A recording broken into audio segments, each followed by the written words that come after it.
Hello there, this is Shireen and he is studying to be an auditor. Although he is excited to become one, he heard about past accounting scandals and is afraid of being involved in them. He started to research about these scandals so he could identify and avoid such traps. He found an interesting case of a major fraud that occurred in 1999 to 2002 involving a large American company called Worldcom. At the time, Worldcom was USA's second largest long-distance telephone company, but it went bankrupt shortly after a massive accounting fraud which was detected by their own internal audits and to date remains one of the biggest accounting scandals in US history.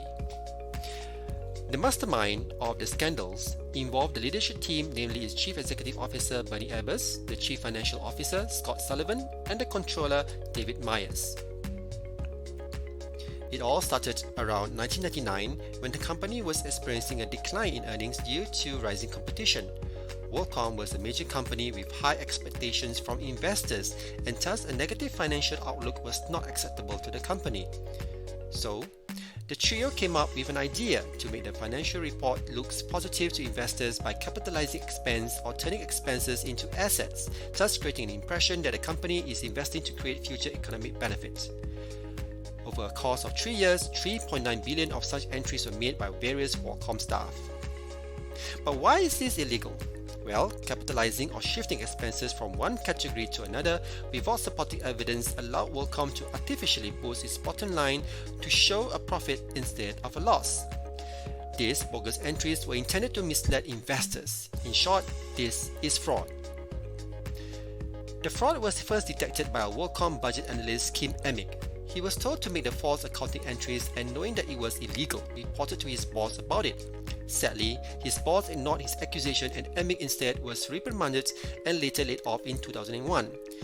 Emick later shared his concern with a news company and which was later picked up by Worldcom's internal audit. Shortly after, Worldcom's Vice President of Internal Audit, Cynthia Cooper, led her team to conduct an internal audit and uncovered many unsupported entries made over the years. She also found that Worldcom's former audit firm, Arthur Andersen, had never tested Worldcom's capital expenditures and thus did not detect the entries.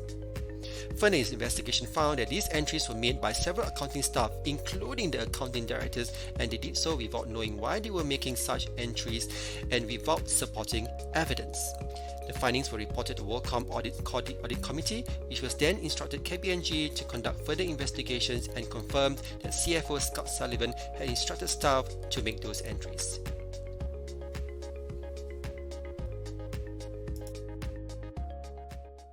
Created using Powtoon.